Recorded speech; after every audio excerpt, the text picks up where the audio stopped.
What's up mga kadiskarte?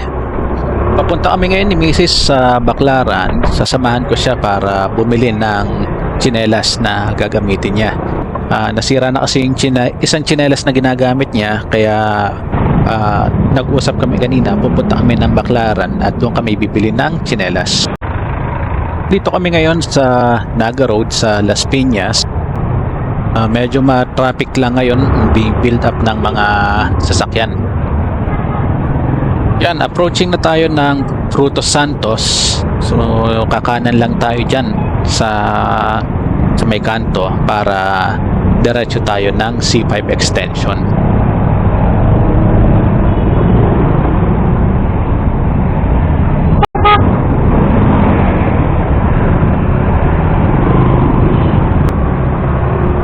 Yan, kakaliko lang natin. Pagdating natin dyan sa may dulo, sa may kanto, C5 extension na yan. So kakanan lang tayo doon. Tapos dire-diretso lang papunta tayo ng sa may SM Sukat.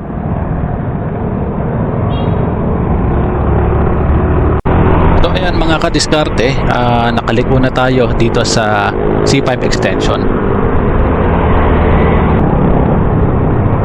Tingnan yung mga kadiskarte, yung nasa kaliwa natin, yan yung Dr. Santos Station ng LRT. Meron ako isang video na ginawa na sinundo natin si Mrs. sa Dr. Santos Station. So nandito na tayo sa area na yon. Nagbe-build up lang mga kadiskarte yung mga sasakyan dito. Siguro ito yung mga papasok ng SM Sukat, kaya nagbe-build up yung mga sasakyan dito. Ayan mga kadiskarte, nakalagpas na tayo ng SM Sukat. So dire-diretso pa rin tayo dito sa C5 extension hanggang doon sa may Multinational Avenue. Build up lang ulit dito mga kadiskarte. Approaching na kasi tayo sa Multinational Avenue.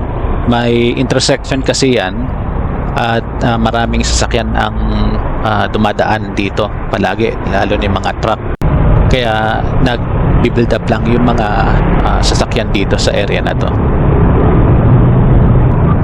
Ayan na yung Multinational Avenue. So liliko lang tayo dito, kakaliwa lang tayo dito sa kalsadang to. Nandito tayo sa may gilid ng NAIA. So kung napansin nyo, meron gate dito sa kanan natin, ano? So yan na yung airport. Ayan, kakanan man tayo dito pagdating sa intersection na to. Ninoy Aquino Avenue na yan.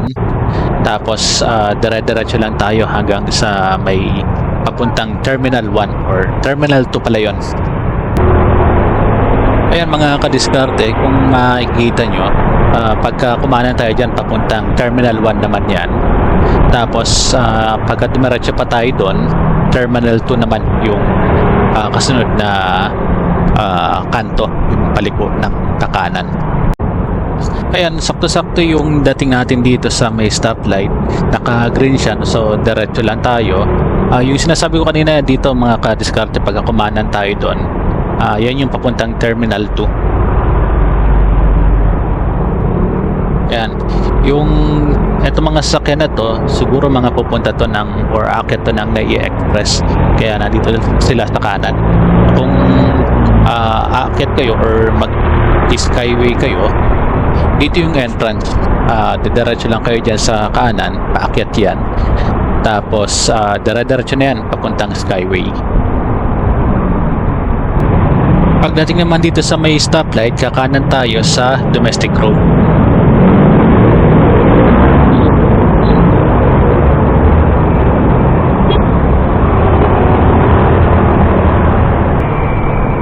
Malapit na tayo dito sa rotonda, doon sa may dulo ng domestic road. Ikakaliwa tayo dito pagdating natin dyan para makapunta tayo ng Baclaran. Hindi ko pa rin alam mga ka-diskarte kung saan dito sa Baclaran yung pilihan ng mga tsinelas. Comment naman dito sa comment section mga ka-diskarte kung saan maganda, murang bumili ng tsinelas.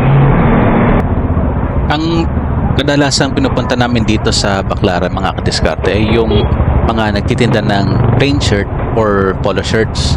Meron kasi kaming no offer or printing service or printing business na nagpe-print and press kami ng design sa mga t-shirt or polo shirt.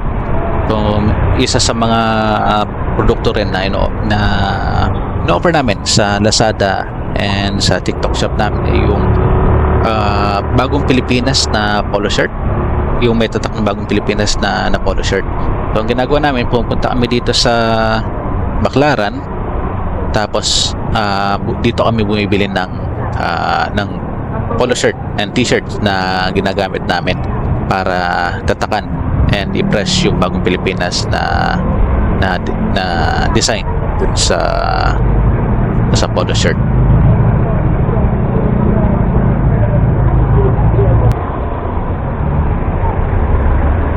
Nandito na kami mga kadiskarte sa Baclaran.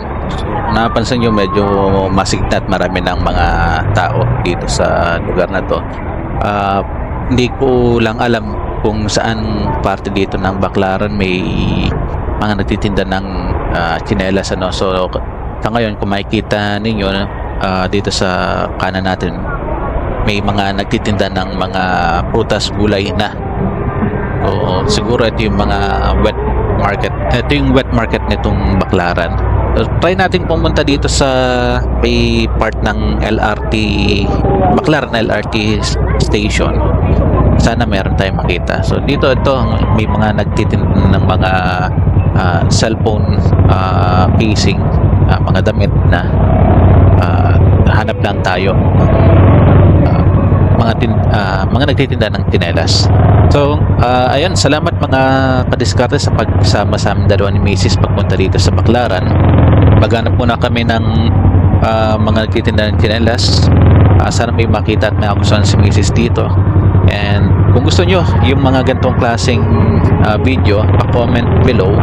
Huwag nyo na rin kalimutan mag-like, subscribe sa channel na to. Salamat!